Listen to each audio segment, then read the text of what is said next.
자, 그러면 이제 차트 설정하는 것을 설명을 들어보도록 하겠습니다. 처음에 HTS를 키게 되면은 엄청 많은 창이 뜰 건데요. 그거 다 지우시고, 그 다음에 차트를 눌러서 이 키움 종합 차트를 누르게 되면 이런 화면이 뜨게 됩니다. 그럼 가장 먼저 해야 될 게 오른쪽 마우스를 눌러서 차트 환경 설정을 들어갑니다. 들어가서 추세선을 저장을 누르시고요. 봉 최대 최소 체크를 해주신 다음에 확인을 누르시고, 그 다음에 지표 추가에 들어가서 일목균형표를 누릅니다. 그 다음에 여기서 수치는 건들지 말고 구름대 영역을 표시한 다음에 빗금을 채우기로 바꾸고 라인 설정을 앞에 3개를 지우신 다음에 확인을 누르시고요. 그 다음에 이동평균선에 들어가서 저는 11선을 안 보기 때문에 11선을 지우고 5일선을 빨간 걸로 3포인트, 21선을 2포인트, 61선 그대로 2포인트, 저는 121선을 갈색깔로 2% 누르게 됩니다. 저는 241선까지는 잘 안 보는 편이고요. 그럼 차트가 이렇게 돼 있고요. 그 다음에 이제 하나 더 거래대금까지 하면은 저는 이제 이 상태로 보통 이제 분석을 하기 시작합니다. 거래량과 이제 거래대금 같은 경우는 만약에 세로닉스를 봤을 때 거래량 이거 되게 빌딩처럼 높죠. 여기 이 부분에서도 거래량이 높고 이 부분에서도 거래량이 높은데 대부분 사람들이 이제 거래량을 많이 보니까 거래량이 아직 여기보다 많이 안 터졌어. 뭐 이런 식으로 뭐 분석을 하겠죠. 근데 이제 거래 대금을 봐보면 이 두 개의 양상이 많이 다르죠.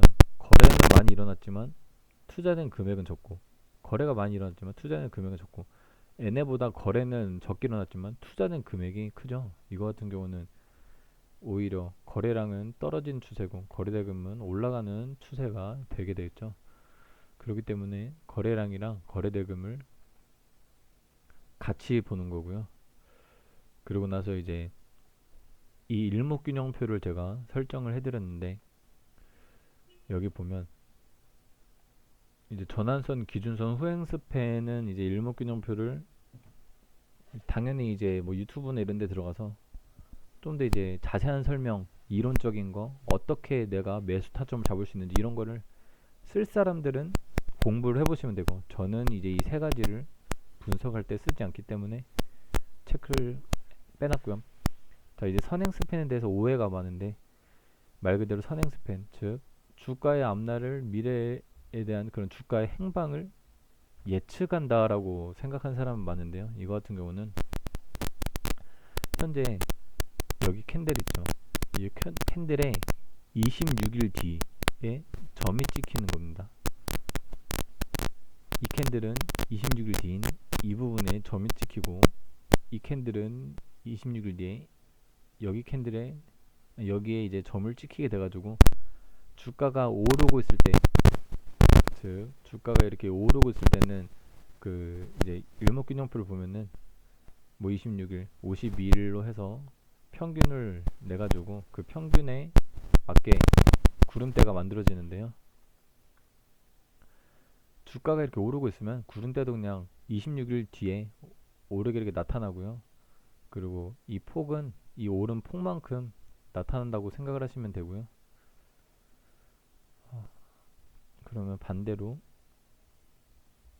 자, 주가가 여기서는 이제 양은 색깔이 들어가 있고 음은 이제 어두운 색이죠. 여기서 파란색이 나오는 이유가 뭐냐면 여기서부터 주가가 쭉 떨어졌죠.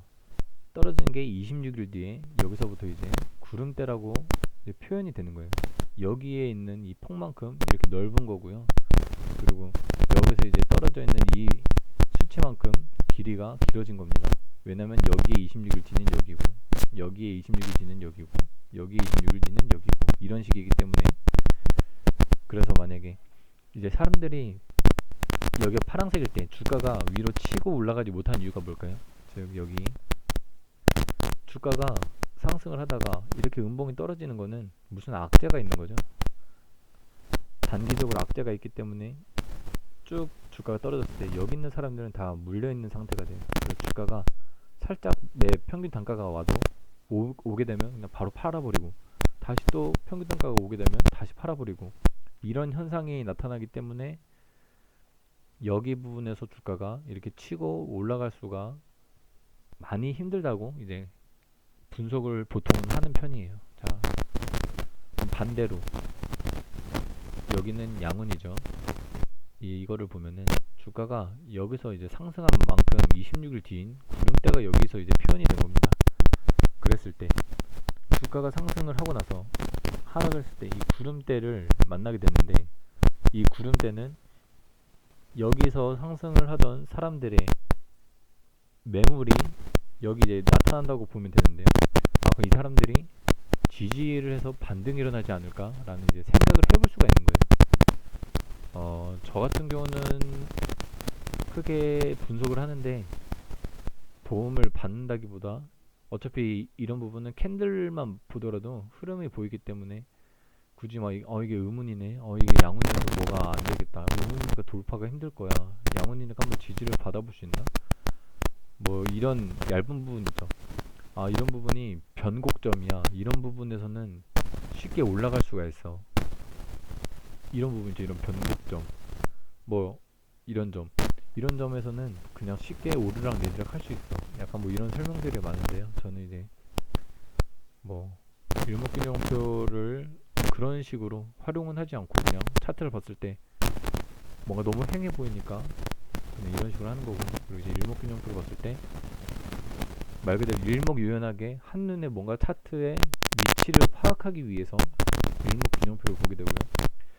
그리고 이제 대부분들이 이제 볼린저 밴드, 이게 아니라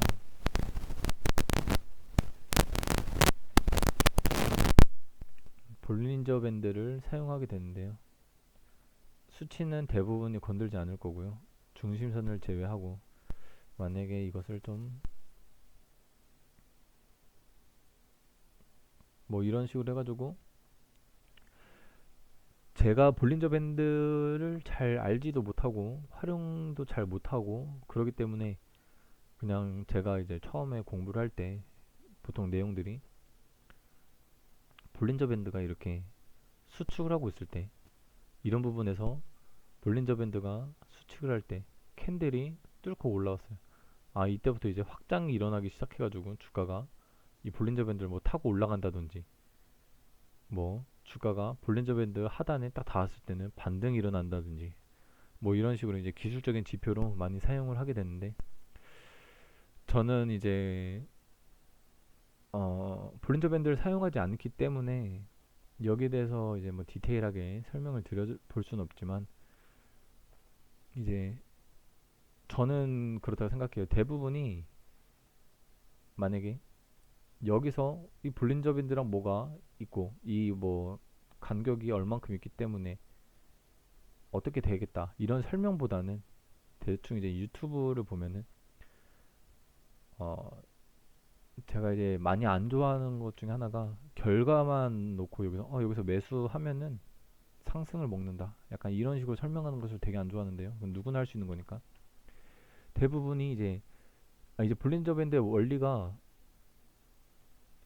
이제 94. 몇 %가 이 주가가 이 볼린저 밴드 안에서만 이렇게 움직이게 됩니다. 그리고 이제 5%에 되는 그런 부분이 주가가 위로 뚫거나 아래로 내리게 되는데, 이때가 이제 어떠한 포인트가 된다라고 이제 하는 걸로 알고 있는데요.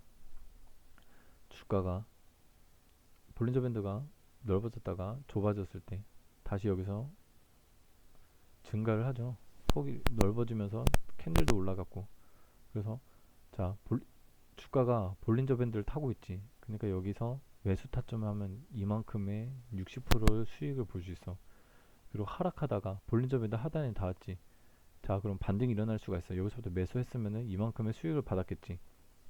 자 하단 다시 내려가고 하단을 타고 있어. 이때 계속 매수했어 봐. 그럼 이때 수익을 냈겠지. 이런 식의 분석은 저 같은 경우는 이제 최대한 안 하려고 하고 있기 때문에, 제가 이제 이 영상을 보시는 분들이 저보다 더 볼린저 밴드를 많이 알 거고, 더 활용을 해서 돈을 더 잘 버는 사람도 있겠지만 저 같은 경우는 그래서 이런 볼린저 밴드를 딱히 보지는 않고요. 어, 그리고 이제 또 하나를 보는 게 엔벨로프인데요. 저는 이제 참고를 할 때 그나마 이 엔벨로프가 좋다고 생각을 하고 있는데 수치를 20으로 바꿔주고요. 라인 설정에서 중심선을 깨고 지지선도 빼고 저항선에서 그냥 검은색으로. 자, 그러면은 이런 부분들 있죠. 이 위에가 여기가 저항선인데 이거 같은 경우는 우량주일 때 정말 잘 맞는데 정말 이제 말 그대로 코스닥 개 잡주 이런 잡주들한테는 여기 부분이 거의 안 먹힌다고 보시면 돼요. 정상적인 종목의 흐름이 아니라 엄청 강한 종목이다 이런 건. 자, 이걸 이제 제가 삼성전자로 비교를 해드리면 원래 이런 우량주들은 이 엔벨로프 20-20 선에 닿기가 절대로 쉽지가 않아요. 그러다가 여기서 한번 주가가 한번 통과가 됐죠. 그러면서 다시 빠지게 되고.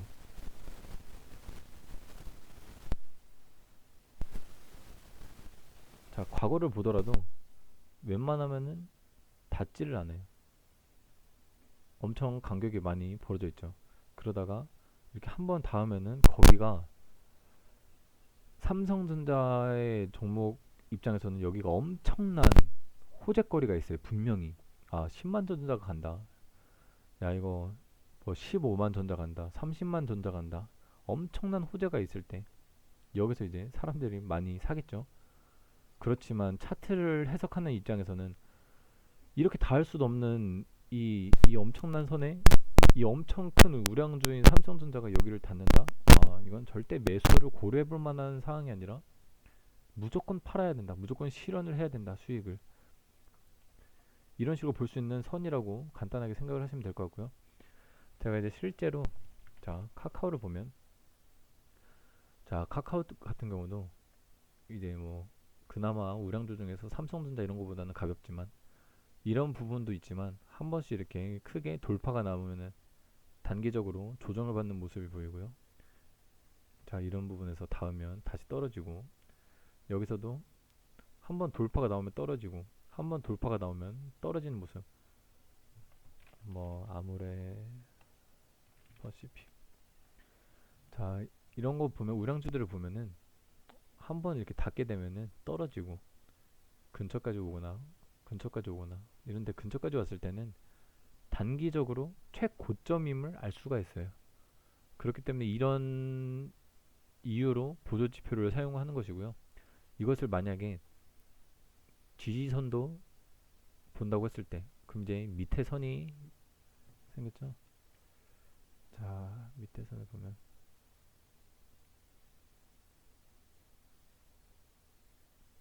자, 말 그대로 이 종목이 위에 닿는 것도 말도 안 되는 일이지만 밑에 닿는 것도 말도 안 되는 일이에요. 자, 여기서는 온갖 악재가 다 나오겠죠. 뭐 주가가 뭐 어쩌네 저쩌네, 회사가 어쩌네, 뭐 영업이익이 어쩌네, 뭐 망하네, 이 정도의 악재가 나올 때 저 이제 이거를 차트 분석으로 봤을 때 기술적 분석으로서 이런 큰 우량주가 여기에 닿는다는 것은 기술적 반등이 일어나기가 좋다. 다시 삼성전자를 봐보면 이런 부분 보이죠. 자, 이제 코로나 때인데요. 자, 지금 이렇게 주가가 많이 닿더라도 여기에 닿으려고 하지도 않죠. 그러다가 이런 부분에 닿는 모습. 뭐 카카오도 마찬가지고요. 이런 부분에서 닿죠. 닿고 나서 주가가 이렇게 오르는 모습. 이런 부분에서도 닿진 않았지만 가까워질 때 반등되는 모습. 그렇기 때문에 이런 우량주를 만약에 내가 투자를 한다고 했을 때 그때 사용하기에 정말 적합한 그 보조지표 중에 하나지 않을까라고 생각을 하고 있습니다. 자, 네이버도 보면은 이렇게 위에 거의 뭐 닿는 게 없죠. 이런 데도 닿고 떨어지고 거의 닿는 게 없는데 아까처럼 여기를 막 이렇게 타고 가는 종목들, 코스닥의 잡주라고 말하는 그런 종목들은 이걸로 분석을 할 수가 없어요. 자, 여기서도 보면 네이버 여기 잠깐 닿았죠. 닿고 나서 이제 반등이 나는 모습, 즉 이런 거를 기술적 분석으로서 반등이 나기가 좋다. 자, 그럼 보조 지표는 이제 제가 이용하는 데는 이 정도 설명이 있고, 예, 또 하나가 이제 뭐 스토캐스틱이라고. 자,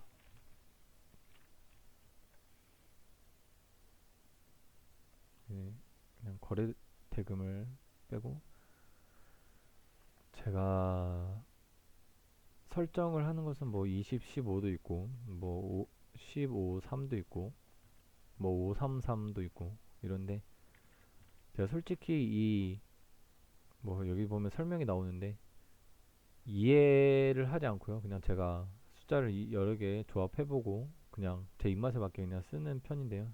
이 밑에 보면은 주가가 높은 점, 낮은 점을 이제 단순하게 보조지표에 내가 넣은 수치의 값으로만 나타내는 것이에요. 즉 이제 이런 부분에서 이제 빠지면 안 되겠지만, 처음에 주식을 이제 입문을 할 때 조금 더 쉽게 이제 접근을 하게 된다면, 어 여기 지금 웅덩이가 파져 있네. 이 웅덩이가 파져 있을 때, 아 지금 20일 동안에 이런 뭔가 주가 상태에서 지금 많이 하락한 상태네. 그럼 여기서 이 우물이 끝날 쯤에 다시 상승이 날 거야 라는 이제 이 보조 지표에 대한 믿음을 가지고 이제 투자를 하는 건데요. 여기서도 보면은 이만큼의 웅덩이가 나왔죠. 여기서 이제 웅덩이가 여기까지 나왔다가 여기서부터 이제 웅덩이가 끝나는 모습, 이때 그냥 매수를 한다고 했을 때 이만큼의 수익은 챙길 수 있지 않을까. 그냥 이제 이 정도의 관점만 가지고. 자, 세로닉스를 한번 봐보면, 잠깐만요. 주가가 여기 있는 거에 비해서 퍼센트적으로 여기가 하락을 하고 있기 때문에, 웅덩이가 파졌네. 웅덩이가 파졌으니까 웅덩이가 다시 끝날 쯤에 사면은 반등을 먹지 않을까. 여기서도 웅덩이가 생겼네, 반등을 먹지 않을까 라는 그냥 그런 관점으로만 보시면 될 것 같아요. 자, 이제 뭐 이거 말고도 뭐 에코캡이라고도 보면은 이런 부분에서 웅덩이가 파졌죠. 내가 어느 정도 여기서 사면은 이만큼의 수익을 먹지 않을까 라고 생각을 하지 말고, 아 내가 이것을 이용해 가지고 지금이 그래도 고점대 사는 건 아니겠구나, 저점이겠구나, 이렇게 판단할 수가 있는 거예요. 어 근데 이제, 자, 셀리버리라는 종목을 보게 되면은, 어, 여기 웅덩이가 계속 파지죠. 여기 부분 계단식으로 하락할 때 지금 웅덩이가 지금 다 파지죠. 여기 내가 만약에 여기서 샀는데 반등이 일어날 거야, 반등이 일어날 거야, 반등이 일어날 거야. 이것만 보고 판단을 하면은 높은 확률로 반등이 일어날 확률이 있지만,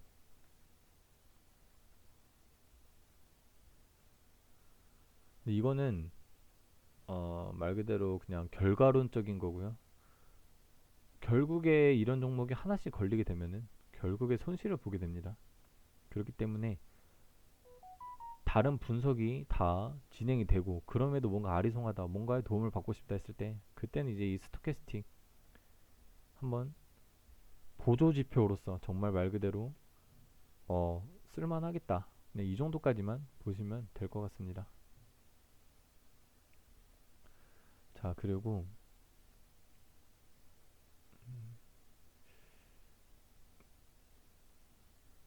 세로닉스로 다시 와보면, 여기 보면은 거래량이 있는데요. 이제 모르는 사람들은 빨간색 거래량은 약간 이제 매수세가 뭐 이만큼 많은 거고, 음봉 거래량은 매도세가 이만큼 나온 건가? 그 매수세는 이만큼인데 매도세는 이만큼이고, 매수세는 이만큼인데 매도세는 이만큼이고, 아, 그러면 즉 매수세가 강하구나. 뭐 이런 식으로 처음에 그럴 수 있는데요. 그것은 그게 아니라 앞에 있는 거래량보다 뒤에가 많으면은 양봉이고요. 앞에 있는 거래량보다 뒤에가 떨어지면 음봉이에요. 이 앞에 있는 거래량보다 뒤에가 떨어지니까 음봉이고 이 앞에 있는 거래량보다 뒤에 떨어지니까 음봉으로 표시가 되는 거예요. 그래서 즉 양봉으로 표시되는 것과 음봉으로 표시되는 것은 앞에 있는 것보다 더 높으면 앞에 있는 것보다 더 높으면 양봉으로 표시가 되는 거고요. 앞에 있는 것보다 낮으면 음봉으로 표시되는 거예요. 그리고 이제 이런 캔들 이제 이런 거 하나하나를 캔들이라고 하는데요. 이제 다들 이제 이 빨간색은 양봉, 파란색은 음봉, 빨간색은 좋은 거, 음봉은 안 좋은 거. 뭐 이 정도까지는 다 아실 거고 이제 양봉과 음봉의 차이를 알아야 되는데요. 주가가 주가가 여기다가 이렇게 올라갔을 때 여기는 양봉이고 여기는 음봉이라고 했을 때 실질적으로 주가는 올라갔는데 음봉일 때 그것이 왜 그러냐면 장이 9시에 시작이 될 때 시작 이제 경매라고 했을 때 경매 가격이 기준 가격이 정해지는데 여기서 시작한 가격보다 위로 오르게 돼서 끝나게 되면 그러면 이게 양봉이 되는 거고요. 시작한 가격에서 밑으로 결국에 끝나게 되면 이게 음봉이 되는 거예요. 즉 내가 시작한 가격 여기서 시작을 했는데 주가가 이만큼 오를 때는 양봉으로 표시가 되겠죠. 근데 결국에 주가가 여기서 시작해서 밑으로 내렸기 때문에 음봉으로 끝난 거예요. 여기서도 마찬가지. 시작한 가격보다 오르면 양봉, 시작한 가격보다 내리면 음봉. 그러면은 이 부분을 이제 보통 사람들이 이제 꼬리 위에 달린 건 윗꼬리, 밑에 달린 건 밑꼬리라고 하는데요. 이 꼬리가 달리는 이유가 뭐냐면 주가가 이 캔들을 봤을 때 이 캔들을 장중에 지켜보면은 원래는 이런 장대의 양봉이었어요. 장대 양봉인데 어느 금액대에 도달을 하게 되니까 매도세가 나오기 시작하면서 이 몸통을 지키지 못하고 주가가 계속 내려오는 거예요. 내려오다 보니까 결국에 이만큼까지 몸통은 작아지고 결국 꼬리만 남기는 거예요. 즉 흔적이라고도 하고 뭐 그림자라고도 하는데요. 이만큼 결국에 올랐다가 다시 빠져가지고 이만큼만 몸통을 만드는 거. 이걸 꼬리. 즉 그럼 여기가 고가가 되는 거고요. 여기가 종가, 여기가 시가가 되는 거예요. 그럼 이제 밑으로도 꼬리가 빠지겠죠. 주가가 자, 여기서 보면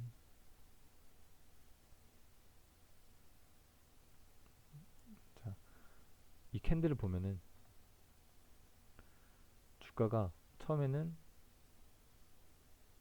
이렇게 장대 음봉이었을 거예요. 이거를 보면은. 근데 이제 사람들이 아 여기가 싼 가격이야 라고 생각해서 매수세가 막 들어와요. 그러다 보니까 팔려고 하는 사람보다 사려고 하는 사람이 더 많아지기 때문에 위에 꼬리를 달면서 파란색으로 이렇게 나오게 됩니다. 그래가지고 이런 캔들을 봤을 때 아 이거 같은 경우는 뭘까요? 꼬리에 흔적이 없죠. 즉 고가 가장 높은 부분이 종가 끝나는 가격이다. 즉 가격이 오름에도 매도세가 계속 나올 건데 그 매도세들을 다 이겨내면서 그냥 매수를 계속 해버린 거예요. 너네가 얼마를 팔든지 간에 그거에 지지 않고 그냥 끝까지 올린 거예요. 이렇게. 이제 똑같은 자 여기 이 캔들을 보면은 자, 이 캔들을 보면은 주가가 그냥 이렇게 내려앉아 버렸죠. 이렇게. 즉 뭐냐면은 여기서도 분명히 사려고 하는 사람들이 있었지만 팔려고 하는 사람이 더 세기 때문에 밑에 이런 꼬리를 남기지 않고 그대로 그냥 밑을 눌러버린 거예요. 이런 부분은 이만큼까지 음봉으로 내렸다가 여기서 사람들이 막 사기 시작하니까 밀려가지고 이렇게 몸통이 만들어진 거거든요. 자, 그럼 캔들을 봤을 때, 아, 이런 캔들이 내가 당장에 어떻게 해석을 해야 할지는 모르지만 캔들의 원리는 이렇구나. 아, 그러면 이제 뭐 또 봐야 되는 게 뭐냐면 이동 평균선이 될 건데요. 자, 여기 보면은 이 빨간 선은 5일선, 노란색은 21선, 초록색은 61선, 갈색은 121선이 될 건데 이동 평균선이란 그 날짜의 종가의 합의 평균인 거예요. 즉, 이 다섯 개의 캔들의 종가의 합이 평균이 오르고 있으니까 5일선이 오르는 거고요. 이 오른 만큼의 주가가 하락을 하니까 이 5일선 밑으로 주가가 있으면서 다시 이 이 종가의 합의 평균 때문에 다시 이렇게 내려가는 거고요. 그러면서 5일선이 여기서 다시 주가가 다시 오르면서 종가의 합의 평균이 오르니까 5일선이 오르는 거고요. 내리고 오르고 그 여기서 급격하게 올랐죠. 오르니까 이제 5일선이 평균이 있는데 주가가 막 치고 올라가다 보니까 5일선이 쫓아가지를 못하죠. 왜냐면 이거는 평균을 그리는 거니까. 그러다가 여기서 이제 급 떨어지더라도 애가 평균이 있으니까 여기서 바로 떨어지는 게 아니라 다시 이렇게 우회하면서 떨어지는 모습이고요. 자, 21선도 마찬가지고요. 21선도 여기서도 보면은 20개의 캔들의 평균이 이만큼 이제 올라가고 있는 거예요.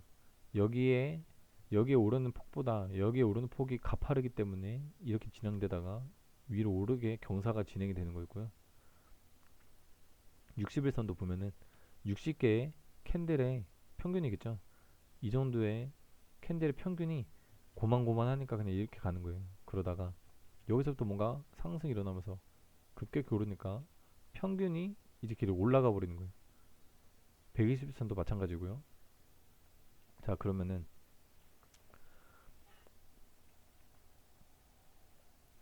사람들이 이동평균선에 대해서 이제 정배열과 역배열이라고 하는데요. 여기서 보면은 단기 이평선은 5일선과 21선이고요. 장기 이평선은 60, 뭐 중장기 뭐 120, 장기 뭐 240 이렇게 나누는데 저는 이것까지는 안 보고요. 이걸 이렇게 봤을 때 얘네들이 배열이 단기 5일선, 21선, 61선, 121선 이런 식으로 단기부터 중장기, 장기까지 순서대로 배열되는 것이 이제 정배열이라고 해요. 자, 여기서 보면 정배열 초기는 여기서 만들어졌죠. 뭐 이런 데서도 이제 정배열 초기가 이제 만들어지고 그래서 대부분 사람들이 이런 정배열 초기에 잡으면은 뭐 이렇게 오른다. 약간 뭐 이런 식으로도 설명을 하고요. 자, 보면은 이제 그럼 역배열이라고 하는 거는 자, 여기를 보면은 장기 이평선이 위에 있고 단기 이평선, 단기 이평선. 아까랑 다르게 아까는 이렇게 됐으면 지금은 양상이 반대로 됐죠. 이런 거 이제 역배열이라고 하는데요. 어떠한 분석을 내가 할 수 없을 때 이런 역배열에서 살 때 주가가 만약에 이런 식으로 떨어지게 되면은 이제 그때부터 어떻게 할 수가 없기 때문에 그래가지고 사람들이 못해도 정배열인 종목을 찾아라. 혹은 장기 이평선은 상승을 하면서 단기 이평선만 잠깐 꺾였을 때 이런 눌림 자리를 한번 잡아라. 이제 이런 식으로 얘기를 하는 거고요. 자, 그럼 내가 차트를 봤을 때 어떤 거를 먼저 봐야 되는지 일단은 처음에 구름대를 볼 수 있겠죠. 구름대를 봤을 때 아, 지금 이만큼의 구름대가 차이가 많이 나는구나. 급격하게 너무 올라가 버렸구나. 지금 여기서도 보면 주가와 이 구름대의 간격이 엄청 높죠. 즉 이런 부분에서는 계속 통과를 하는데 엄청 높은 부분 이런 부분에서 아 지금 엄청 이런 평균보다 오르고 있구나. 그런 것도 알 수가 있고요.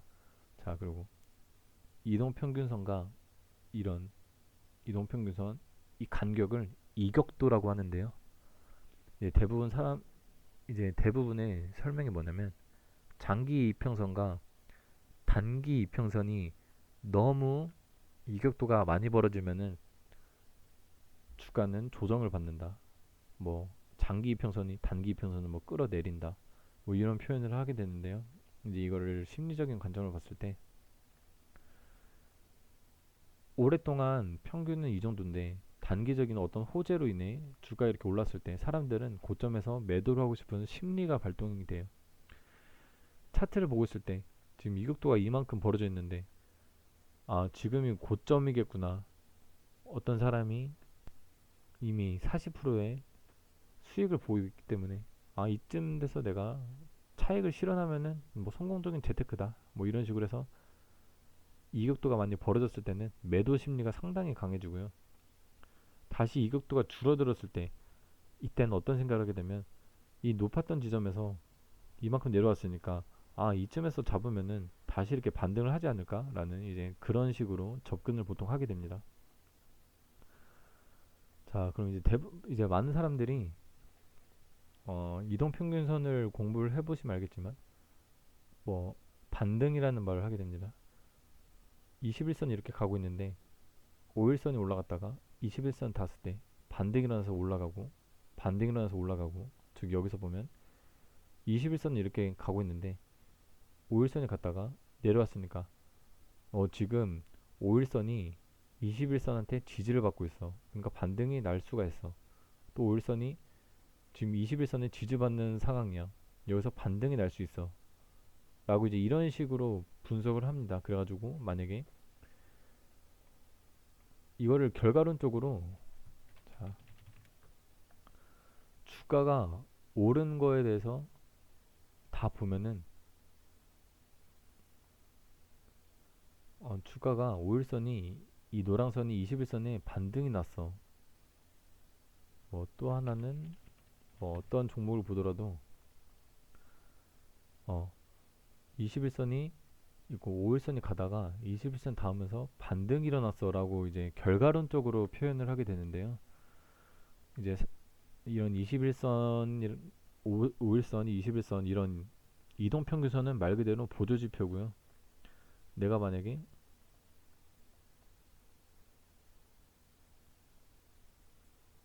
체크를 풀어도 체크를 풀더라도 이 종목은 그대로 흘러가겠죠.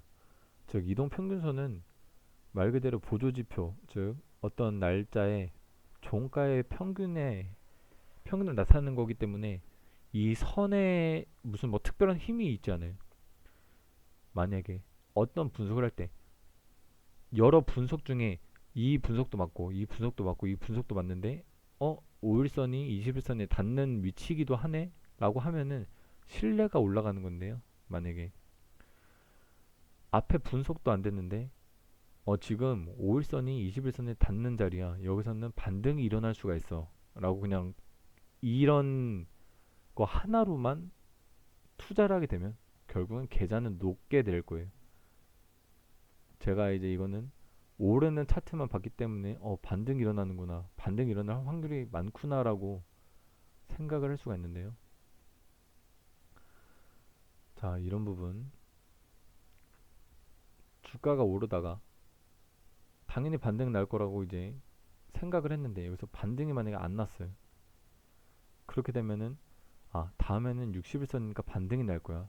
이제 이런 식으로만 생각을 하게 되면은 이제 뭔가 차트를 분석함에 있어서 상당히 많은 오류가 많이 범해질 수가 있어요.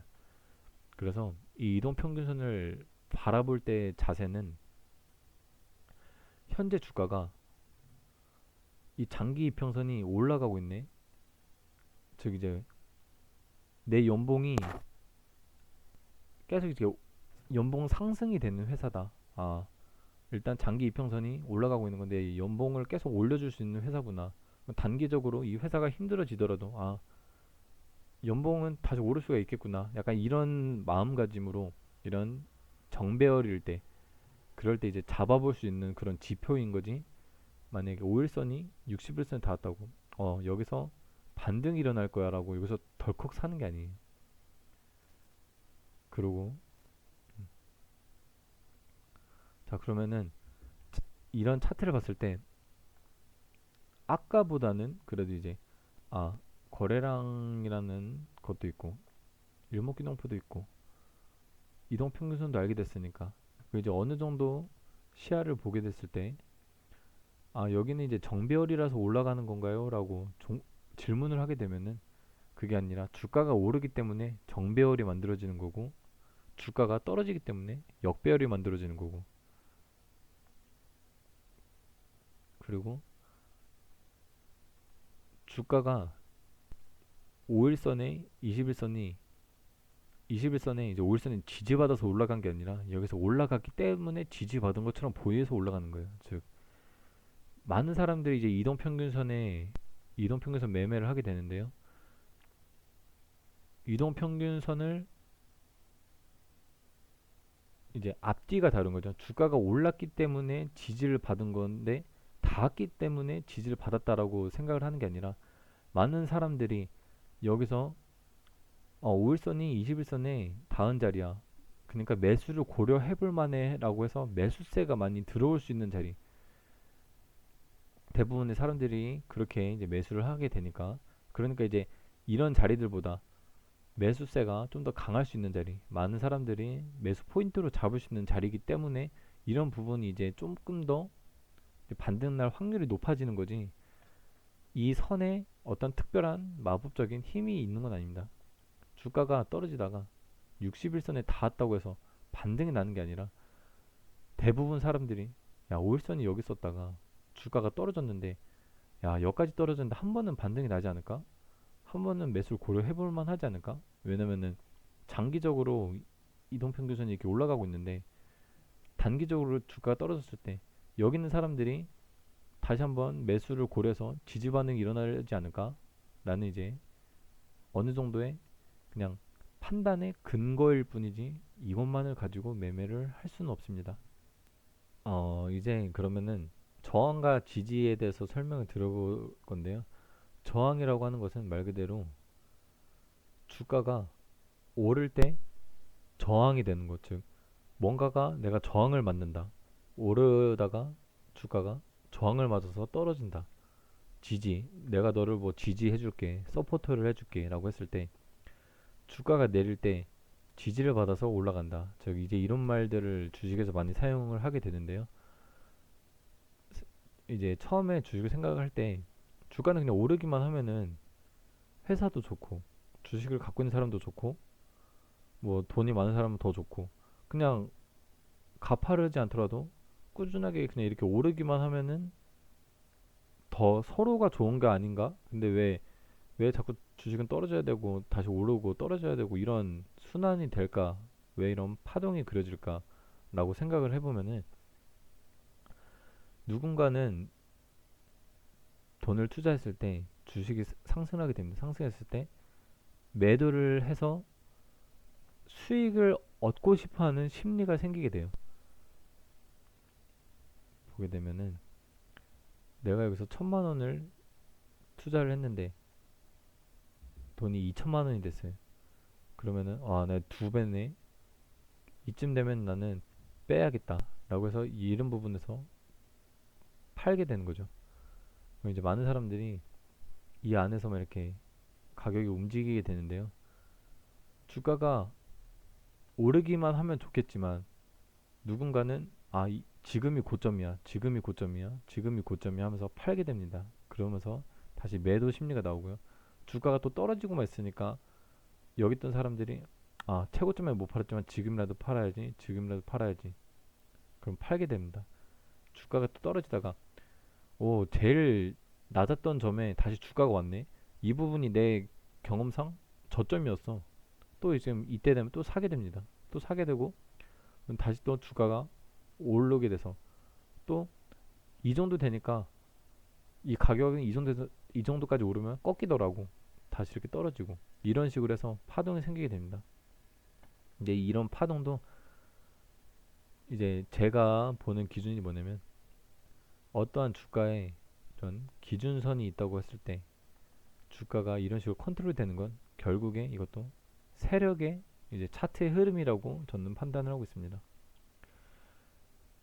이런 지점을 호가창을 보면은 매물이 몇십만 개가 쌓여 있습니다. 주가가 오르고 싶어도 여기서 벽을 치는 거죠.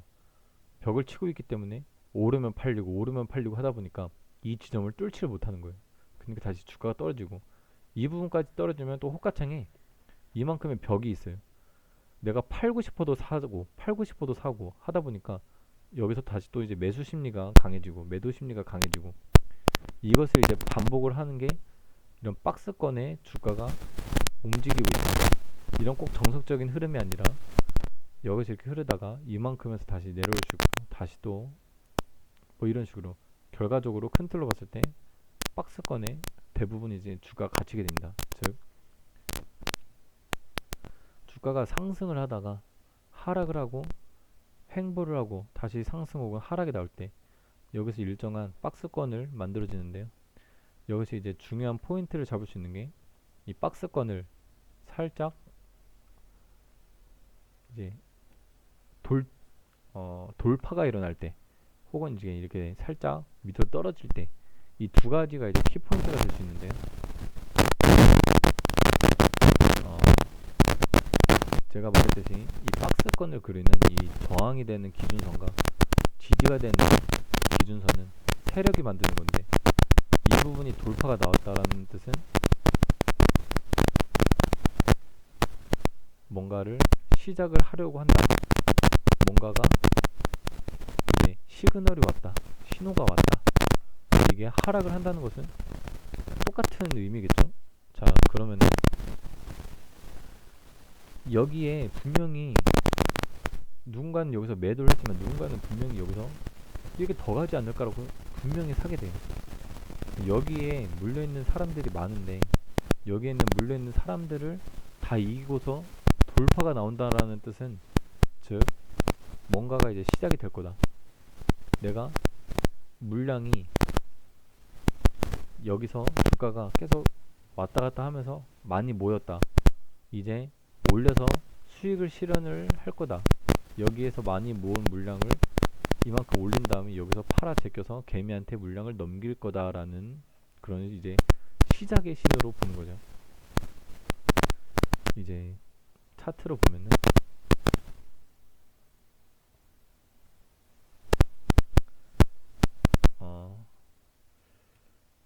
큰 그림으로 봤을 때, 자,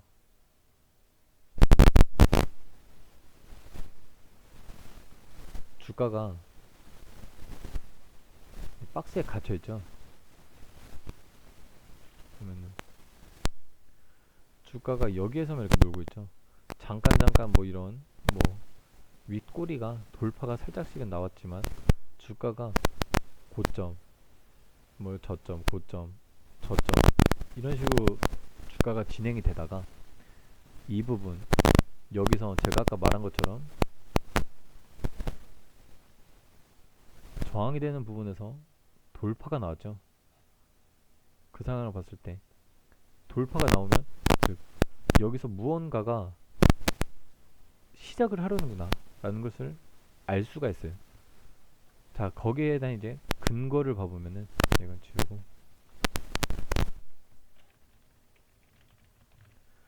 거래대금을 봤을 때 지금 여기 뭐 거래량을 봤을 때는 거래량이 이제 뭐 비슷한 레벨이고, 거래대금을 봤을 때 투자된 금액을 봐보면은 적지 않죠. 이런 땅바닥에 기어 있는 거는 이제 대부분 이제 개미들의 물량이라고 생각을 하시면 되고요. 이제 저희와 같은 개인 투자자인데, 자 보면은 이런 저항이 되는, 이런 고점이 되는 자리에 양봉으로 돌파가 나올 때 거래량도 늘고 대금이 늘 수밖에 없는 이유는 무엇이냐면, 누군가는 이 고점에 물려있기 때문에 주가가 왔을 때 사람들은 본전 심리, 즉 잃지 않으려고 본전에는 최소 팔아야지라는 그런 심리가 있기 때문에 여기가 이제 돌파가 나올 때 막 팔아 제끼는 겁니다. 이 사람들은 와, 드디어 탈출했다, 몇 달 만에 탈출했다라고 하지만 실제로는 이제 이 봉이 의미가 있는 거죠. 자, 여기서 돌파가 나오면서 여기 있는 사람들의 다 시장에 참여를 하기 때문에 여기서 이제 거래량이 이렇게 늘게 되는 겁니다. 무조건 이런 게 아니라 오히려 돌파가 나오는데 거래량이 없을 때가 있어요. 이 두 가지 신호가 우리가 놓치면 안 되는 신호인데요. 자, 그러면은 여기서 이제 돌파가 나왔어요. 돌파가 나오면 그 다음 날은 매도세가 나오게 돼요. 꼭 여기에 물려있는 사람들이 이때 다 파는 것이 아니라 조금 더 이제 지켜본 사람들이 아, 이 정도면 수익을 실현했다. 이 정도면은 괜찮다라고 했을 때 그 다음에 매도세가 나오게 되고요.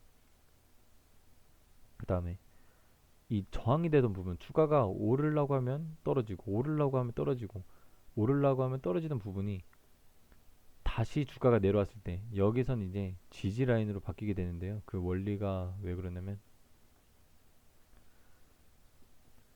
자, 이렇게 박스권이 있다고 했을 때 주가는 몇 달간 여기서 놀았어요. 즉 여기에 지금 물량이 엄청 많이 쌓이고 있겠죠. 그래가지고 이 횡보하는 기간이 한 달, 뭐 여섯 달, 뭐 1년, 이런 거에 따라서 이 횡보하는 이 박스권의 신뢰도가 달라지는 거예요.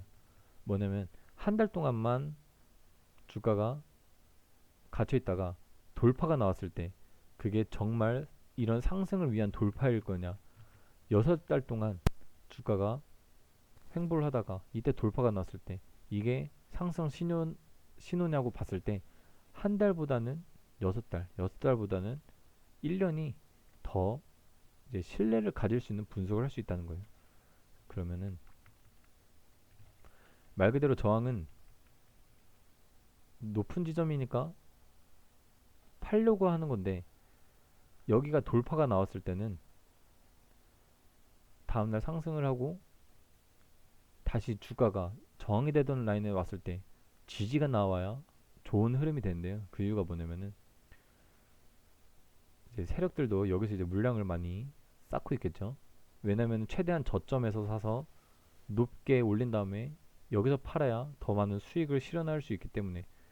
근데 여기서 이제 돌파를 할 때는 아까 말했듯이 높은 사람들이 매도하려고 하는 물량을 다 받아내야 돼요. 팔아 제끼는 거를 내가 다 돈을 투자해서 사야 되기 때문에 이런 돈이 많이 들어가는 부분을 돌파를 해놓고서 그 다음날 이제 사람들이 매도 심리로 주가가 떨어질 때 이 부분에 지켜지지 못하고 이런 식으로 주가가 떨어지게 되면은 여기서 돈을 써놓고 손해를 보고 있는 거죠. 그러니까 여기서 이제 눌림목, 즉 잠깐 눌렸을 때, 조정을 받을 때, 쉬어갈 때 타점을 잡을 수 있는 게 무엇이냐면 특별한 이런 저항이 되던 자리가 돌파가 나오고 나서 상승이 나오고 하락이 나왔을 때 이 부분의 캔들이 지지를 받는 것을 보고 들어가면은 다음 상승을 먹을 수가 있다라는 근거를 가지는 거예요. 자, 그럼 지지를 받는다는 뜻은 무엇이냐면, 네, 어떤 이런 선이 있을 때 만약에 음봉으로 여기 닿았어요. 여기까지는 지지를 받긴 했지만 정말 지지를 받았는지 아닌지 몰라요. 그러다가 다시 이렇게 양봉으로 전환이 됐을 때 이때가 이제 좀 더 앞에 이 음봉만 보고 들어가는 것보다 신뢰가 있거든요. 근데 만약에 몸통이 이렇게 기준선을 뚫고 내려간다. 이거는 즉 지지가 실패가 됐다고 보는 거예요. 근데 이제 또 다른 건 실패가 됐는데 다시 바로 돌파가 나온다. 이런 부분은 지지를 받았구나라고 판단할 수가 있는 거예요. 자, 여기를 보면은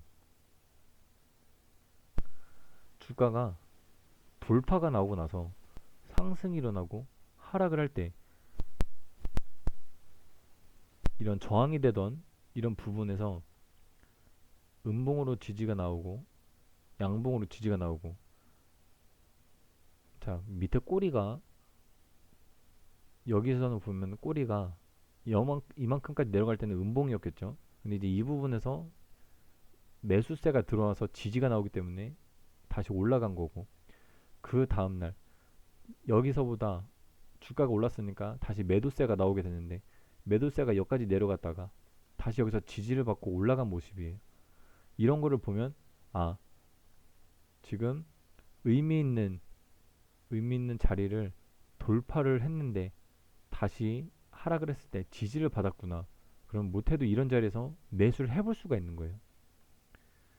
자, 음봉이 나왔는데 음봉이 만약에 길게 이 밑으로 이렇게 내려왔다. 그러면은 지지를 못 받았다라고 판단을 하고 매수의 이제 매력 포인트가 많이 떨어지게 되는 거예요. 그런데 무조건 여기가 몸통으로 이탈이 됐다고 나서 한다고 해서 상승이 안 나오는 건 아니죠. 여러 패턴이 있겠지만 제가 가장 신뢰를 있어하는 패턴은 이런 저항이 되는 이런 박스권의 자리를 돌파가 나오고 나서 상승이 일어나고 하락이 됐을 때 그때 이런 지지받는 자리를 찾는 것이 눌림목이라고 이제 생각을 하고 있기 때문에 차트를 분석을 할 때 일단은 뭐가 뭔지 모르지만 당장에 내가 이 차트를 봤을 때 아, 뭔가 여기서 길게 횡보를 했는데 여기서 돌파가 나왔네. 횡보를 하고 있다가 돌파가 나왔네. 이게 점점 상승을 하고 있구나. 이 정도를 알 수가 있고 제가 아까 여기서 이렇게 박스권을 그렸잖아요. 그러면은 이 앞에도 박스권이 있겠죠. 여기서도 지금 이런 주가가 이 박스권에서 이렇게 놀고 있죠. 여기서도 뭐 이제 이런 캔들 높은 부분까지 맞추고 낮은 부분도 여기까지 내려왔으니까 박스권을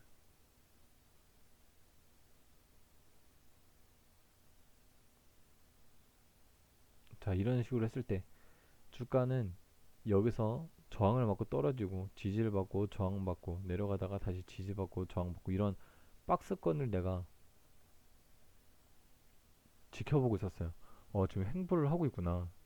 주가가 그냥 횡보를 하고 있는데 하루하루 지났다가 갑자기 다음날 분명히 내가 지켜본 바로는 여기가 이 가격대가 오면은 이렇게 다 꼬리를 달고 떨어지고 꼬리를 달고 떨어지고 꼬리를 달고 떨어지다가 이날 갑자기 몸통으로서 이 저항을 돌파를 해버렸네. 이때부터 관심 종목에 두고 무조건 지켜봐야 되는 거예요. 여기서 이제 대응 첫 번째 주가가 바로 오르는 거. 두 번째 여기서 주가가 내리지 않고 근데 여기서 이런 식으로 주가가 버티는 거. 세 번째 주가가 상승이 나오는가 싶더니 다시 이렇게 하락해서 여기서 지지받는 거. 이렇게 세 가지가 나올 수가 있어요. 만약에 이제 그런 것을 봤을 때 내가 여기서 종가 베팅을 해도 상관이 없고요. 종가에 베팅을 하면 여기서 이제 베팅을 하게 되는 거죠. 여기서 만약에 베팅을 한다는 뜻은 오르게 되면은 그 오른 만큼의 상승분을 바로 먹겠다. 조정이 일어난다 하더라도 일단은 내 매수가에서 조정이 일어나겠구나. 혹은 여기서 떨어진다 했을 때 내가 이 지점까지는 떨어질 수 있을 거란 대응을 가지고 해야 돼요. 왜냐면 내가 여기서 바로 상승했을 때 이 상승분을 먹기 위해서 투자를 했기 때문에 여기서 주가가 떨어졌을 때 실패한 자리가 아니라 계획적인 자리인 거죠. 자, 그렇다면 여기서 이제 하루가 더 지났을 때 다음날 이제 상승을 하고 있어요. 여기서 이제 음봉이 나왔죠. 보면은 이제 이런 꼬리 부분 지금 이런 꼬리 부분에 비슷한 부분 이런 부분에서 음봉이 나왔어요. 즉 제가 아까 돌파 같은 게 나오면은 다음날은 이제 매도세가 나온다. 즉 여러 개 있는 사람들이 수익을 실현하고 싶어 한다. 왜냐면 너무 물려있는 시간이 오래 있었기 때문에 그런 이제 매물들이 나오게 되고요. 이제 거래량을 보더라도 이런 자리를 돌파하던 자리보다 훨씬 적은 거래만 일어나게 되죠. 즉 돈을 쓴 사람들은 이런 자리에서 절대 팔지 않는다. 내가 여기서 굳이 사람들을 본전을 주면서 주가를 올렸는데 고작 이만큼 먹으려고 판다? 그건 즉 시간도 낭비를 하는 거고 뭐 이 정도의 간이 조그만하면 주식을 하지 않겠죠. 다시 하루를 지났을 때 자 뭔가 조정을 받고 있는 느낌이 있어요.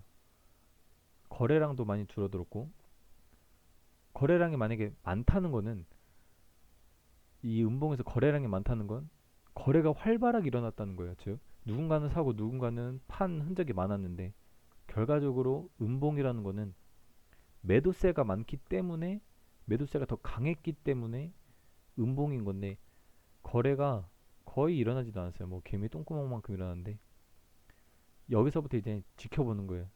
무조건 이런 박스권에서 여기서 무조건 칼같이 매수를 해야 된다는 것이 아니라 누군가는 여기서부터 매수 타점을 잡아볼 수가 있어요.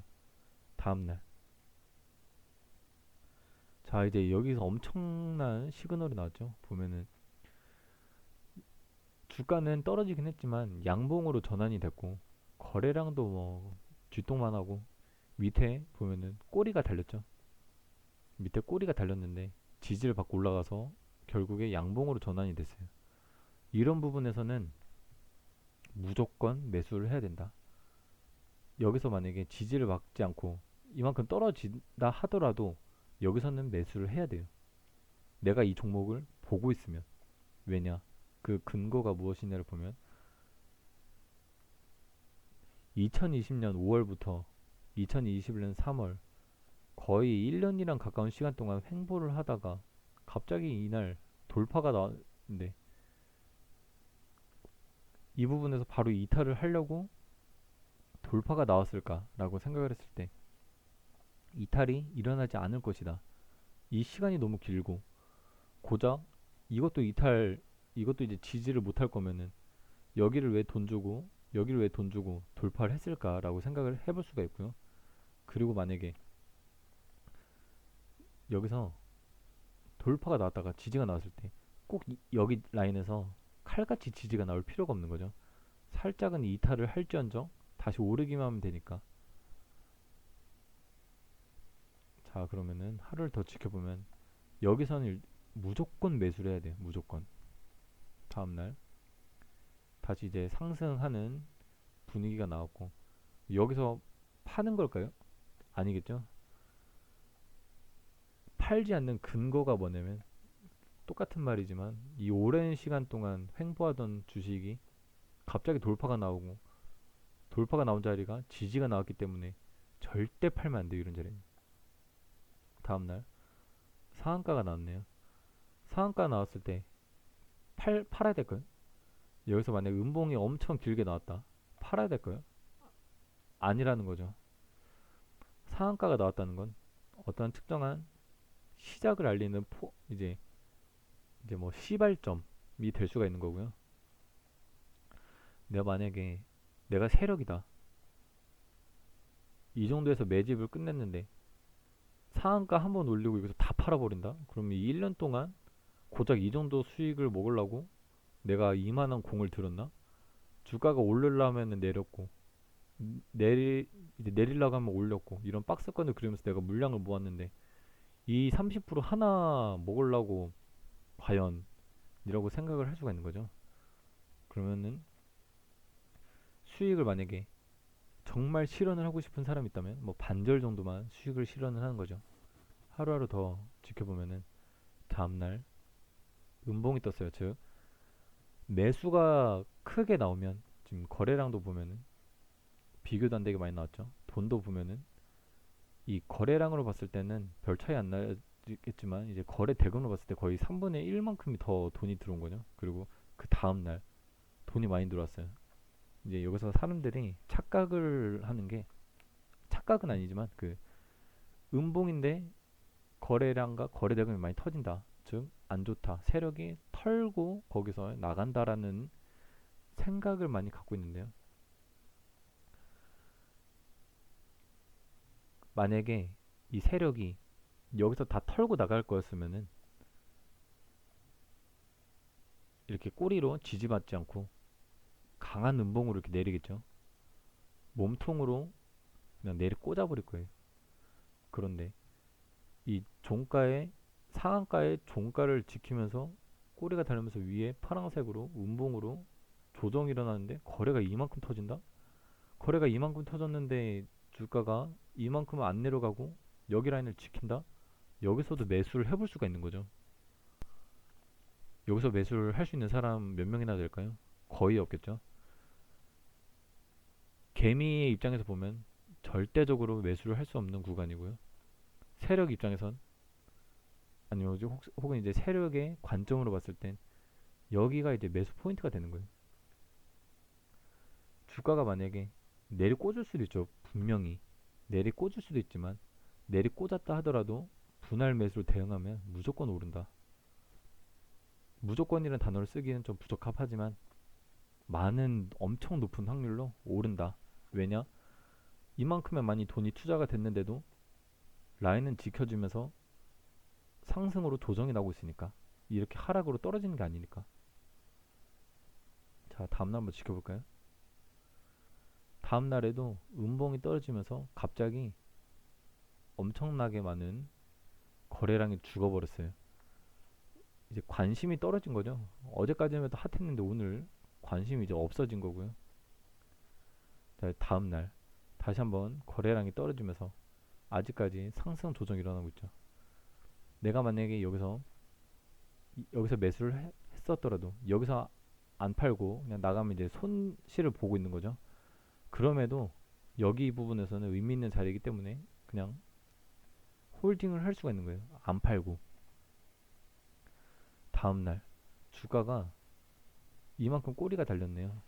즉 주가가 원래 여기까지는 양봉으로 있었지만 매도세가 나타났기 때문에 이만큼이 떨어진 거예요. 자, 그럼 여기를 분석을 할 때 이 꼬리가 왜 나왔을까요? 누군가 이 개미들은 여기에서 있다가 주가가 이만큼 올랐을 때, 아, 수익을 실현할 수도 있고요. 또 누군가는 이 지점에, 저 멀리 과거에 여기에 물려있던 사람들이 본전이 오니까 팔 수가 있는 거죠. 자, 그러면은 과거를 한번 봐볼 필요가 있어요.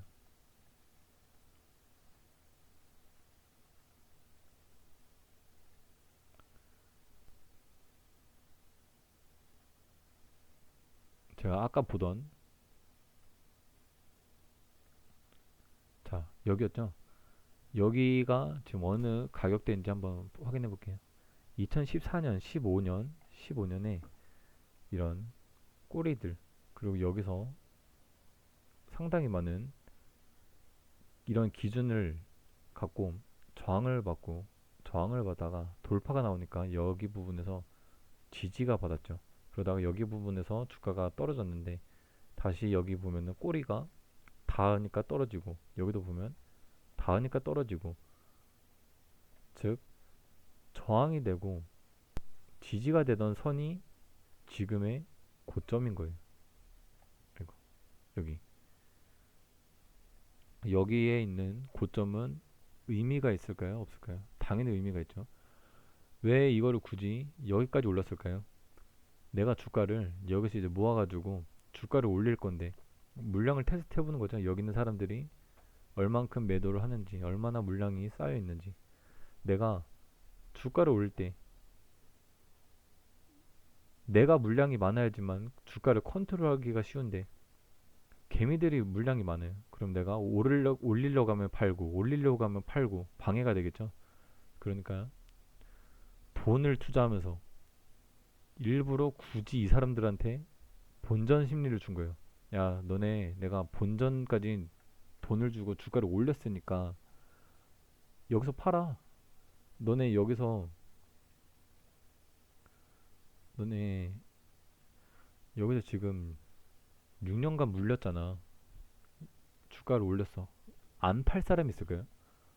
저라도 팔 것 같아요. 내 피 같은 1억이 여기에 묶여 있는데 6년 만에 본전이 왔다? 팔죠. 근데 앞서 말했듯이 이런 자리에서 팔게 되면 결국 이렇게 날아간다는 뜻이, 의미가 있는 이런 차트 분석을 할 줄 알아야 안 팔고 내가 버틸 수가 있거나, 아니면은 내가 여기서 아까 말했듯이 분할 매수로 내릴 때마다 사가지고 평균 단가를 이렇게 맞춰줬을 때, 상승을 먹을 때 내가 이거 분석을 했는데 여기 사람들의 지금 물량을 빼앗고 있는데 이게 과연 끝일까? 주가가 단기적으로 다시 하락을 하더라도 다시 또 여기를 도전을 할 것 같은데, 여기가 만약에 고점으로서 세력이 이탈을 할 거였으면 꼬리를 남기고 음봉으로 끝났어야 돼요.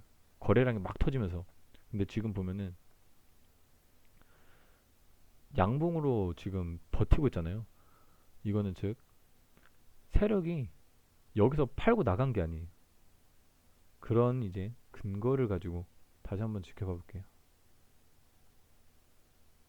다시 한번 여기서부터 다시 보면은 아까 이 부분이었죠.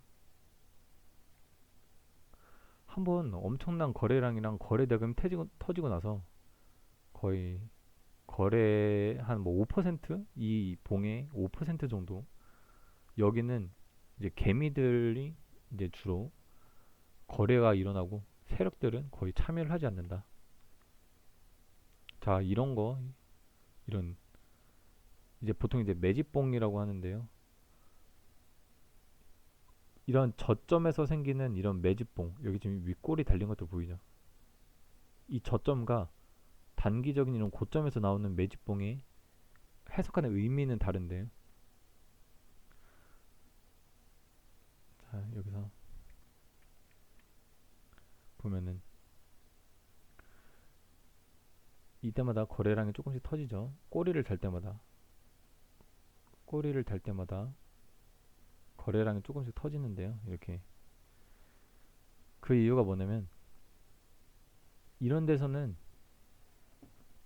내가 물려 있다가 조금씩 내 평균 단가에 왔을 때 사람들은 안 팔게 돼요. 근데 순식간에 본전 왔다가 훅 내려가고 순식간에 본전에 또 확 내려가고 이럴 때 이제 사람들이 심리적으로 막 팔게 되는 거거든요. 내가 만약에 평균 단가가 여긴데 이날 갑자기 평균 단가가 주가가 올랐는데 더 이제부터 시작인가 보다 하고 가만히 있다가 이만큼 떨어졌어요. 그러면은 여기에 물렸던 사람은 본전이라도 팔 걸이라는 생각을 가지게 되겠죠. 그러다가 다시 한번 본전까지 왔어요. 그 여기서 대부분이 팔겠죠. 왜냐면은 내가 물려있던 돈이 본전 왔다가 빠졌는데 다음 뭐 이제 한 2, 3주 뒤에 다시 또 본전이 왔을 때 안 팔 수 있는 사람이 있을까요? 대부분은 팔게 될 거예요. 이 타이밍을 놓치면 다시 뭔가 이렇게 고꾸라질 것 같으니까. 그래서 이런 매집봉이 나올 때 매집봉이라는 것은 즉 캔들의 윗꼬리가 이렇게 많이 달린 건데요. 거래량도 당연히 많이 터지고요. 즉 여기에 물리는 사람들, 이 가운데에 물려있는 사람들한테 본전을 주는 거예요. 왜냐면 물량을 빼앗아 가지고 내가 그 물량을 컨트롤해서 주가를 올릴 거기 때문에. 자, 여기서도 보면 이제 여기를 분석했을 때 현재 이격이 많이 벌어졌죠. 5일선은 여기 있고 장기 이평선은 여기 있고, 그럼 이만큼의 이격이 있고 누군가는 수익을 실현을 하고 싶고 누군가는 여기가 고점이니까 팔았다가 이 부분에 다시 한번 잡아봐야지 이런 생각을 할 수가 있는 부분들이에요. 그래서 이런 부분에서 저 같으면은 팔 거는 같은데 근데 다 파는 것이 아니라 반절만 매도를 하고 여기서 더 올라가는 거를 먹자. 내려갔을 때 반절 수익을 본 거 있으니까 거기서 다시 한번 비중을 늘려서 다시 한번 올라가는 것을 먹어보자 라고 분석을 할 것 같고요. 주가가 내리는 모습을 봤을 때 여기서 보면은 이제 주가가 자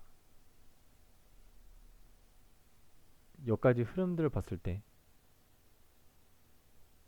아까 여기서 제가 박스권을 얘기했었죠. 여기서도 마찬가지로 단기적인 박스권이 그려지는 거예요. 어느 일정한 가격대에 주가가 갇혀 있죠. 지금 보면은 고점과 저점이 어느 정도 나와 있는 이런 상태죠. 그러다가 뚫은 모습을 봐보세요. 아예. 보면은 주가가 고점이던 부분, 즉 여기서 고점 이런 박스권을 뚫었을 때 이럴 때가 이제 상승 시그널로 볼 수가 있어요. 그러면은 여기서 추가 매수를 하거나 추가 매수를 하진 않지만 신규로 진입을 할 때 이런 자리에서도 충분히 매력 있는 포인트죠. 그리고 다음날 돌파가 나온 이런 매수세가 나오면 다음날에 이렇게 매도세가 나오게 되고요. 자, 매도세가 나왔는데 여기서 꼬리는 달렸지만 음봉이 여기 박스를 밑으로 돌파를 하지 않고 여기서 이제 버티고 있는 모습. 자, 그리고 이런 꼬리 같은 걸 봤을 때, 즉 내가 이만큼 수익을 올렸을 때 빠진 거고, 이만큼 수익을 올렸을 때 빠진 거고, 이만큼 수익을 올렸을 때 빠진 거예요. 자, 그러면은 이런 데서 꼬리가 이런 뭔가 이런 라인을 만들고 있죠. 이런 걸 하나씩 하면서 지켜보는 거예요. 다음날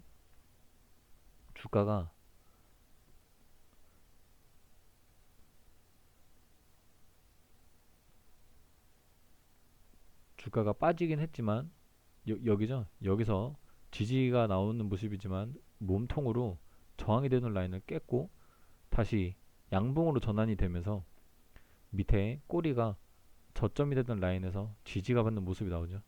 자, 이런 모습이 나올 때 어떤 그림이 그려지냐면, 자, 여기서 흐지부지하게 캔들이 나오고 나서 상승이 나오고 나서 여기서 지금 흐지부지하게 되죠. 그러면 어떤 일이 벌어지게 되냐면 여기서 21선은 이 평균 때문에 계속 올라오게 돼요. 그 5일선은 여기서 상승 일어나다가 여기서 흐지부지하게 가니까 이 평균들 때문에 여기서 이게 흐지부지하게 가는 거예요. 그러다가 이제 21선과 5일선이 이제 만나게 되는 이 지점이 나오게 돼요. 근데 여기 지점에서 반등이 일어날지 떨어질지가 이제 정해질 수가 있는데요. 아까 말한 것처럼 21선에 닿았으니까 반등이 일어나는 것이 아니라 지금 이 21선이 이렇게 있고 기준봉, 즉 이런 상승봉이 있을 때 주가가 어느 일정한 라인을 가지고 여기서만 이렇게 놀고 있을 때 주가가 여기서 놀고 있기 때문에 이 평균적인 5일선이 이렇게 지나가는 것이고요. 이제 이 부분에서 이제 시장 참여자들이 많이 보겠죠. 아, 지금 상승하고 하락 중인데 이 5일선이 20선에 닿는 위치구나. 여기서 반등이 일어나겠지. 이런 심리도 가질 수 있고요. 또 이제 앞서 분석을 했을 때 이만큼 긴 시간 동안 횡보를 하면서 물량을 모아갔는데 상승을 나가지고 여기서 꼬리들 달면서 뭔가 물량을 계속 빼앗는 느낌이 나고 주가가 과연 여기까지 바로 내리 꽂을까? 라는 생각을 해봤을 때 이 부분에서도 반등이 일어날 수도 있겠다. 혹은 조금은 더 빼더라도 60일선이 오는 이런 부분에서 반등이 일어날 수도 있겠다라는 생각을 가지고 여기를 지켜보는 거예요. 왜냐면은 내가 그었던 이 라인들의 지금 캔들이 벗어나지는 않고 있으니까 캔들이 벗어나지 않고 이제 완전히 5일선과 21선이 맞닿게 되죠. 즉 5일선이 21선을 닿았으니까 반등이 나는 게 아니라 이제 여기서 이제 뭔가 위아래로 튀는 게 갈려진다. 방향성이 정해진다라고 보시면 돼요. 여기서 이 밑에 라인을 깨고 간다. 그럼 팔아야겠죠. 이 밑에 위에 라인을 깨고 올라간다. 홀딩을 하고 지켜보면 되겠죠. 자, 이렇게만 보면 5일선이 21선을 깬 그림이지만 결과적으로 앞에 그렸던 이런 박스권에 주가가 머물러 있는 모습이고요. 너무 많이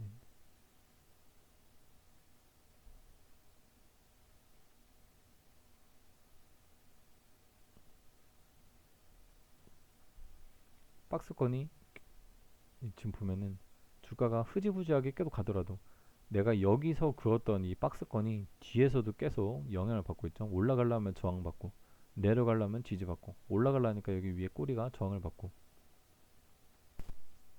이제 여기서부터 뭔가 느낌이 있죠. 저항을 받고 있고 이 부분에서 다시 돌파가 나오면 좋겠지만 거래량이 너무 없기 때문에 좀 신뢰도가 떨어지고요. 아까 말한 것처럼 음봉의 캔들 몸통이 이런 선을 밑으로 돌파를 했을 때 그때는 지지가 실패다. 바로 강하게 돌파가 나오지 않는 이상은 다시 그럼 이 매도세의 흐름으로 인해 다시 주가가 떨어지고요. 이제 여기가 이제 중요하죠. 보면은 거래량이 거래량이 없이 주가는 관리를 받고 있어요. 관리를 받고 있다가 여기서 위에 꼬리 달린 부분에 비슷한 위치까지 주가가 다시 한번 오르고요. 그리고 거래량이 많이 실렸죠. 돈도 많이 실렸고 여기서 이제 비슷한 레벨로 돈이 실리게 되고, 그리고 이런 선을 돈으로 강하게 돌파가 나온 모습이고, 그 다음부터 상승이 났는데 다시 또 하락이 나왔어요. 자, 이제 좀 지겨우니까 빨리빨리 진행을 해보면은, 자,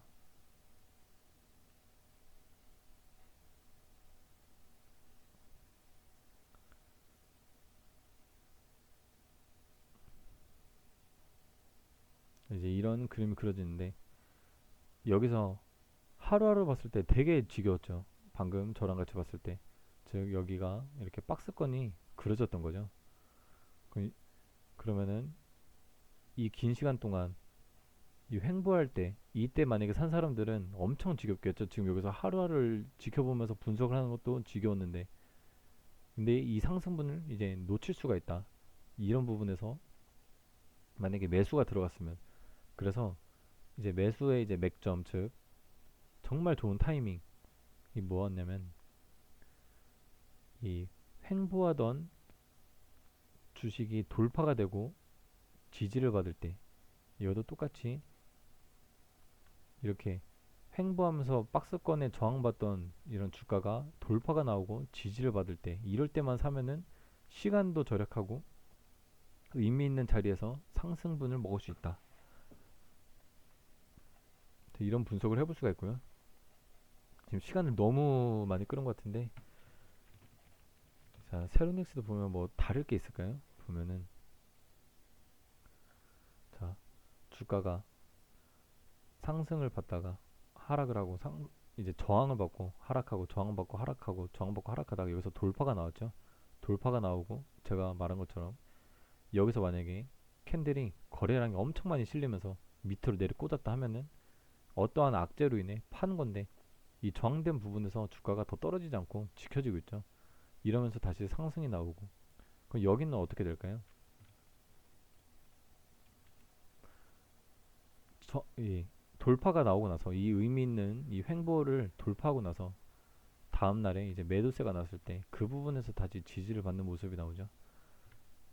이렇게 하나하나 여기서 또 돌파가 나오고 나면 또 이 부분은 또 지지를 받는 모습이 나오고, 이렇게 하나하나 추적을 해볼 수가 있는 거예요.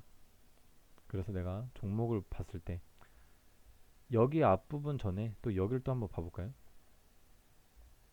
자,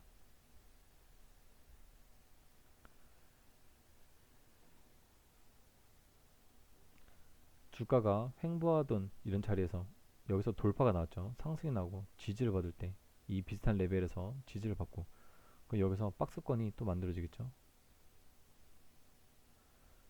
이게 주가가 또 이렇게 흐지부지하게 가다가 시가를 높이면서 이제 상한가를 들어갔는데, 이 박스권을 상한가로 들어 올렸어요. 그러고 나서 여기서 다시 음봉세가 강하게 나왔는데 다시 여기서 지지를 받는 모습이 나오죠. 이 박스권에 저항되는 라인.